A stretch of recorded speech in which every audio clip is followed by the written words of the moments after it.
আজকের সন্ধ্যাবেলায় আসুন আমরা চিংড়ি মাছ, ইলিশ মাছ এই দুটি মাছ নিয়ে একটু কথা বলি। চিংড়ি মাছ, প্রাচীন কলকাতার মানুষেরা চিংড়ি মাছ প্রেমিক। প্রথম বলি যে চিংড়ি মাছ স্বাদের কথা পরে বললেও আগে প্রথমেই বলে নিই যে চেহারা এত সুন্দর গলদা চিংড়ির, ওই নীল দাঁড়াওয়ালা চেহারা, কবজা লাগানো কাঁকড়ার দাঁড়ার মতো দাঁড়া নয়।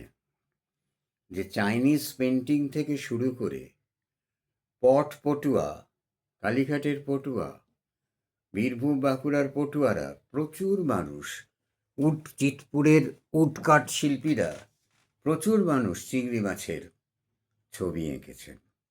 আমাদের ইন্ডিয়ান আর্ট কলেজেও একটা চিংড়ি মাছ আর একটা কাঁকড়ার ছবি ছিল, এটা ফাটিয়ে খিলুটা বেরিয়ে গেছে। সেই অপূর্ব ওয়াটার কালার, সম্ভবত চাইনিজ ওয়াটার কালার। চিংড়ির, এহেন চিংড়ির রূপ যার, তার গুণও যে থাকবে এ তো আর আশ্চর্য কিছু নেই। তা চিংড়ি মাছের সম্বন্ধে একটা উদ্ভট শ্লোক বলি আপনাদের। গলদাং বাগদাং রসাং নারকেল সমন্বিতাং অলাবু লবণাং কৃত্তা ভক্ষিতব্যাং শুভ যোগে। অর্থাৎ গলদা চিংড়ি, বাগদা চিংড়ি সঙ্গে লাউ আর নারকোল দিয়ে শুভ যোগ ঘটলে অবশ্যই খাবে। তা কলকাতাবাসীর এই শুভযোগ ঘটত মোহনবাগান জিতলে। মোহনবাগানের মানুষেরা চিংড়ি মাছ খায়। আমরা কলকাতার মানুষ, আমরা যারা খাঁটি কলকাতার 100% কলকাতার মানুষ, আচ্ছা, যারা সুদূর অতীতে ঢাকা থেকে এসেছিলাম বলতে হয় না, 100% কলকাতার মানুষ। এখানে এই আমিষের যে একেবারে কি বলবো দলপতি চিংড়ি, এর অনেক রকম ফের আছে। ঘুষো, মোচা, ধেনো, কাদা, হরিণা, অনেক রকম ফের আছে। কিন্তু এই যে চিংড়িগুলোর নাম আমি বললাম না, এগুলো খুব সাধারণ মানুষের চিংড়ি। কলকাতার একটা প্রবাদ ছিল যে এই এত অকিঞ্চিতকর, সোমবার চিংড়ি খেয়ে সময় নষ্ট করতে নেই, সোমবারটাই নষ্ট হবে। আর দাঁড়াওয়ালা যে চিংড়ি, গলদা চিংড়ি, সেই চিংড়ি সম্বন্ধে অনেকের অনেক লেখা রয়েছে, মানে কল্পনা করা যায় না এই সমস্ত লেখাগুলোর এত, মানে কি বলবো, বিস্তৃতি। কাঁকড়ার দাঁড়ার মতো কবজাওয়ালা দাঁড়া বেলেঘাটার কোলে বাড়িতে বড় তরফের বিয়েতে সুন্দরবন থেকে আনানো হয়েছিল। আমি একটি প্রাচীন বাংলা বই থেকে বলছি, আনানো হয়েছিল 250 মস্ত মস্ত গলদা চিংড়ির, যত বড় কলাপাতা মাছও তত বড়। লিখছেন কল্যাণী দত্ত। 16, 18, 20 ইঞ্চি। আবার যম দত্ত তার বইতে লিখেছেন বাগেরহাটে বেড়াতে গিয়ে তিনি 24 ইঞ্চি লম্বা, আবার দাঁড়া ধরে 2 হাত লম্বা গলদা চিংড়ি খেয়েছেন। টুকটুকে লাল ঘিয়ে ভরা সেসব মাছ এখন আর দেখার জো নেই, আমরা দেখিনি। আমি এত প্রাচীনকালের লোক যে আমি মোটামুটি আমার 70 বছর আগে বাজার জিনিসগুলো মনে আছে। হ্যাঁ, 70 বছর আগে আমরা খুব ভালো মাথায় ঘিওলা গলদা চিংড়ি খেয়েছি। তবে সে ওই এত ইঞ্চি লম্বা না, যথেষ্ট লম্বা, যথেষ্ট বড়। ওই চিংড়ি এখন বাজারে আসে না আর। ঈশ্বরচন্দ্র গুপ্ত, ঈশ্বরগুপ্ত কবি প্রচণ্ড খাদ্যরসিক ছিলেন এবং তিনি গুপ্ত কবি।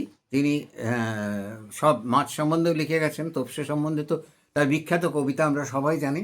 আর এখানে চিংড়ি মাছ সম্বন্ধে লিখেছেন, না করে তোমারে যেই উদরে গ্রহণ, বৃথাই জীবন তার, বৃথাই জীবন।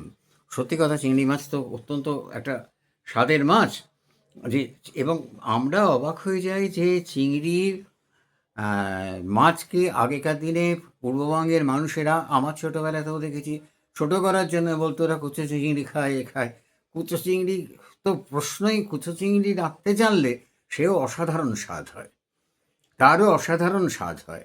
আর বাগদা, গলদা, এদের কথা আর নাই বা বললাম। আমাদের এই দক্ষিণ 24 পরগনার সুন্দরবন অঞ্চল থেকে যে চিংড়ি মাছ সকালবেলা দক্ষিণ কলকাতার বাজারগুলোতে পাওয়া যায়, সেই চিংড়ি মাছ কলকাতার আর কোনো বাজারে পাওয়া যায় না। সেই চিংড়ি মাছ কলকাতার আর কোনো বাজারে পাওয়া যায় না। একটা গল্প কথিত আছে যে এটা এটা আমি ওই পুরনো কলকাতা কল্যাণী দত্ত যে বইটি লিখেছেন সেখান থেকে বলছি, যে একটু হরপ্রসাদ শাস্ত্রী চিংড়ি নিয়ে দু কথা শোনা গল্প বলেছেন। বিদ্যাসাগর মশাই যথারীতি তাঁর বন্ধুদের একদিন খাওয়াচ্ছিলেন। হঠাৎ ভরপেট খেয়ে অমৃত মিত্তির রুই মাছের মুড়ো পাতে ফেলে উঠে পড়েন। তাই না দেখে বিদ্যাসাগর তাঁর পাত থেকে মুড়োটা তুলে নিয়ে কামড় দেন। কায়েতের এঁটো খেয়ে বামুনের জাত গেল বলে উপস্থিত সকলের বাকরোধ ঘটে গেল। কিন্তু নির্বিকার বিদ্যাসাগর মাছের মুড়ো চুষে সাবার করে ফেললেন।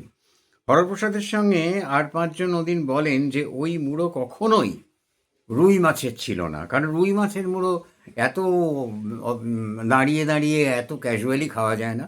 শুনেছি বনফুল নাকি মাছের মুড়ো খেতেন, হাতুড়ির উপর হাতুড়ি নিয়ে বসতেন এবং হাতুড়ি দিয়ে মুড়ো ভেঙে খেতেন। আচ্ছা, নিশ্চয়ই এটা গলদা চিংড়ির মাথা, যা চুষে শেষ করা যায়। এইবার একটা ইলিশের কথা একটু না বললেই নয়, দুঃখ পাবেন পূর্বদেশীয় বন্ধুরা। ইলিশ আমরা ছোটোবেলা থেকে যা খেয়েছি, বাগবাজার, আমরা ওই অঞ্চলের ছেলে আমি, তো বাগবাজারে গঙ্গার ঘাটে ভালো ইলিশ মাছ পাওয়া যেত তখন। এখন আর পাওয়া যায় না, এখন তো সবই শুনি বাংলাদেশ থেকে আসে, বাংলাদেশ যায়নি কোলাঘাট। কিন্তু এই ধারণাটা কিন্তু সম্পূর্ণ মানসিক।